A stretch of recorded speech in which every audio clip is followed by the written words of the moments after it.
Сәлеметсіздерме 8-ші сынып оқушылары. Біз бүгінгі видеомызда география пәні бойынша бірінші тоқсанға арналған тжб жұмысын орындайтын боламыз. Бірінші тапсырма: жер бедерінің негізгі түрлерін анықтаңыз. А нұсқасы: тау, жазық. Екінші тапсырма: шөгінді тау жынысын анықтаңыз. Д нұсқасы: әктас. Үшінші тапсырма: берілген мәтінді оқып шығыңыз. Өздеріңіз оқып шығыңыздар осы мәтінді түсінікті болу үшін сіздерге. А тапсырмасы: осы мәтін негізінде география ғылымының салаларын графикте көрсетіңіз дейді. География ғылымының салалары екіге бөлінеді. Бірінші ол физикалық, екіншісі экономикалық. Б тапсырмасы: мәтіннен ғылым салаларының зерттейтін аумағын анықтаңыз. Мінекей сіздерге физикалық география және экономикалық географияны жазып көрсеттім. Төртінші тапсырма: берілген суреттер арқылы маңызды географиялық зерттеулердің негізгі түрлерін анықтаңыз дейді. Бірінші сурет ол ғарыштық зерттеу, екінші сурет географиялық ақпараттық зерттеу, үшінші сурет далалық зерттеу. Келесі 5-ші тапсырма: картада Қазақстан территориясында жауын-шашынның таралуы мен буланушылықтың орташа мөлшері берілген.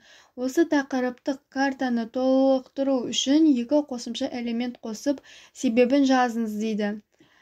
А тапсырмасы: Қазақстанда жауын-шашын ең көп түсетін жерді анықтаңыз.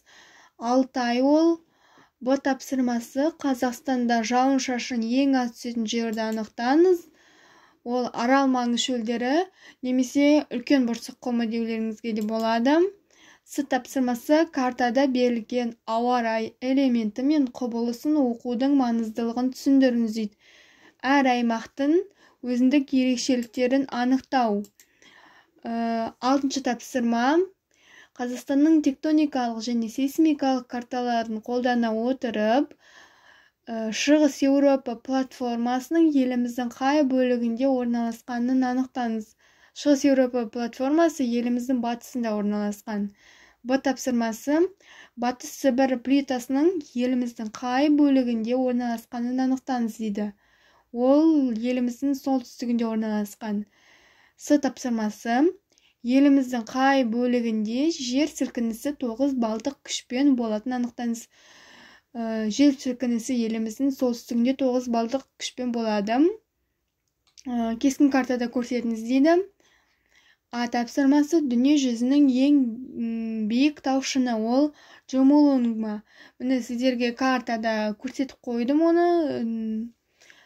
Дүние жүзінің ең төмен жері Өлі теңіз, дүние жүзіндегі ең үлкен көл Каспий теңіз. Үшеуінде сіздерге картадан нүкте арқылы көрсетіп қойдым.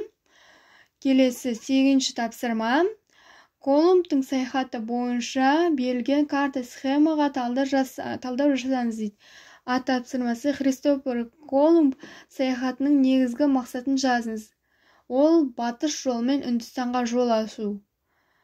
Келесі Б тапсырмасы: Колумб саяхатында экспедицияның өз бағытын ауытқуына себепші болған жағдайды анықтаңыз дейді. Оның себебі қатты желдердің әсерінен пайда болған теңіз толқындары негізгі бағытты өзгертіп алуына себеп болды. С тапсырмасы: Колумбтың екінші саяхатында Испанияға үлкен байлық табудың орталығы болған алтын қоры мол аралды анықтаңыз. Ол Испаньола аралы. Д тапсырмасы: Колумбтың үшінші саяхатындағы сәтсіздік неге байланысты болғанын анықтаңыз дейді. Испан королі тарапынан болған саяхатшының саяхат жұмыстарына деген сенімсіздігі. Яғни Испан королінің сенімсіздігі. Колумбтың 4-ші саяхатқа бару себебін жазыңыз.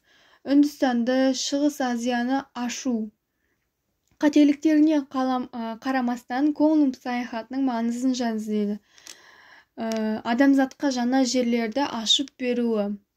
9-ші тапсырма: өз аймағыңыздағы жер бедерінің бір түрін таңдап алыңыз және төмендегі жоспар негізінде талдаңыз дейді. Мен жер бедерінің түрі ретінде жазықты таңдадым. Басым дамыған шаруашылық түрін анықтаңыз. Ауыл шаруашылығы, қалыптасқан қосалқы шаруашылық түрі мал шаруашылығы. Жер бедерінің шаруашылық салаларын дамытуға қолайлы және қолайсыз тұстарын баға беріңіз. Жаздық ауыл шаруашылығына да, мал шаруашылығына да қолайлы. Жазықта егін еккен, мал баққан өте ыңғайлы.